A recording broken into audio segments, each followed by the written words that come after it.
팩트로 알아보는 군대 이야기입니다. 포격 도발과 포격전, 북한과 관련된 뉴스에서 들어본 적이 있으실 텐데요. 그렇다면 두 용어는 어떤 차이점이 있을까요? 북한이 대한민국을 포격 도발했다와 북한과 대한민국이 포격전을 벌였다. 이 두 문장의 차이점 발견하셨나요?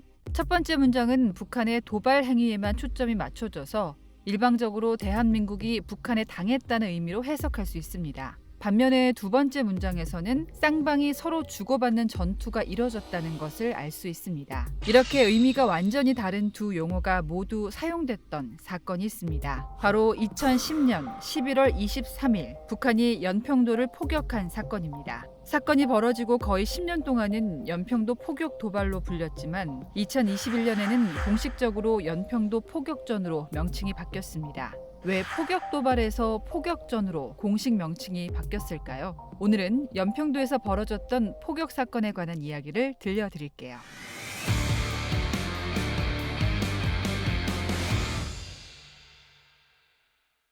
2010년 11월 23일 오후 2시 34분 평화롭기만 했던 작은 어촌마을 연평도에 갑작스럽게 비극이 닥쳤습니다. 대체 무슨 일이 벌어졌을까요? 북한이 무려 170발이 넘는 포탄을 연평도 전역에 무차별적으로 쏟아부었습니다. 다행히 포탄이 떨어진 시간에 대부분의 주민이 부둣가에 나가 있어서 민가에서 사망한 사람은 없었습니다. 당시에도 연평도는 대한민국 해병대 연평부대 장병들이 지키고 있었는데요. 포탄이 비 오듯이 쏟아지던 그때 연평부대 포7중대는 NLL 이남의 우리 해상사격구역에서 정례적인 해상사격훈련을 실시하고 있었습니다. 이날 훈련에 참가한 K9 자주포 4문 중에 4포의 불발탄을 제거하고 있던 중 기습 공격을 받았습니다. 연평부대는 장비 이상 유무와 원점 식별 여부를 판단해서 대응 사격을 준비했습니다. 그런데 정말 안타깝게도 이날 훈련에 참가한 하나포, 둘포, 삼포가 포격에 맞았습니다. 자주포 두 문으로 재빨리 대응해야 하는 급박한 상황에서 탄약고에 불이 났고 설상가상으로 정전까지 발생해 소방서 셔터까지 잠겼습니다.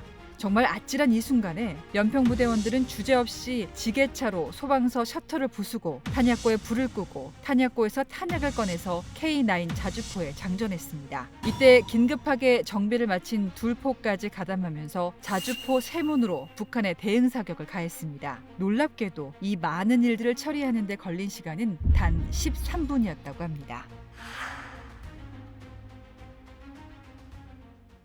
포7중대는 북한의 무도 해안포 중대에 50발의 대응 사격을 가했습니다. 여기에 맞대응이라도 하듯 북한도 2차 공격을 시작했습니다. 포7중대는 곧바로 포가 날아온 개머리 방사포 진지에 30발의 대응 사격을 가했습니다. 포7 중대원들은 비처럼 쏟아지는 포탄과 뜨거운 화염 속에서도 평소 훈련했던 대로 침착하고 신속하게 대응 사격을 가했습니다.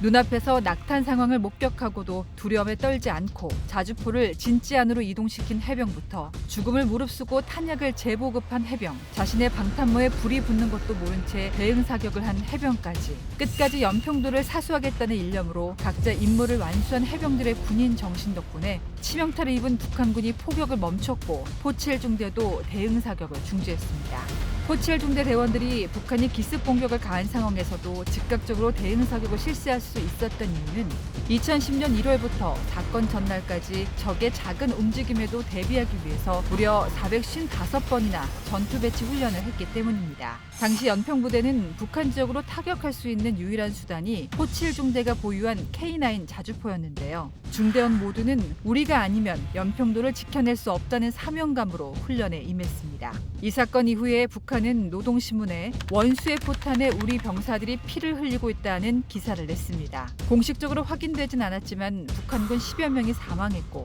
30명 이상이 부상을 당했다고 합니다.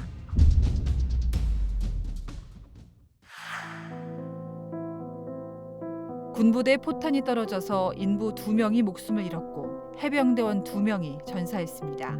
당시 병장이었던 고 서정우 하사는 그토록 기다리던 마지막 휴가를 떠나기 위해 설레는 마음으로 선착장에서 여객선을 기다리고 있었는데요. 그때 부대 쪽에서 시커먼 연기가 피어오르는 것을 발견했습니다. 서정우 하사는 말년 휴가도 포기하고 부대를 향해 전속력을 뛰기 시작했고 그러던 중에 포탄에 맞아서 전사했습니다. 이때 서 하사의 모자에 박혀있던 모표가 튕겨져 나와 나무에 박혔습니다. 부대는 이 모표를 해병대 투혼의 상징으로 여기고 투명 캡슐에 씌워서 보존하고 있습니다. 다른 한 사람은 당시 입대한 지 넉 달밖에 되지 않았던 문광욱 일병입니다. 고 문광욱 일병은 전투 준비를 하다가 북한군 포탄의 파편에 맞았고 인근 병원으로 호송하던 중에 전사했습니다. 연평도 포격 사건은 북한이 일방적으로 도발을 가한 포격 도발이 아니라 대한민국 해병대가 북한군에 맞서 용감하게 싸워서 승리한 포격전입니다. 14년 전 그날 연평도를 사수했던 연평부대 장병들에게 고마움을 전하는 방법은 우리 해병대의 승전의 역사인 연평도 포격전의 명칭을 바르게 기억하고 영웅들의 희생을 마음속에 새기는 일 아닐까요? 지금까지 팩트로 알아보는 군대 이야기였습니다.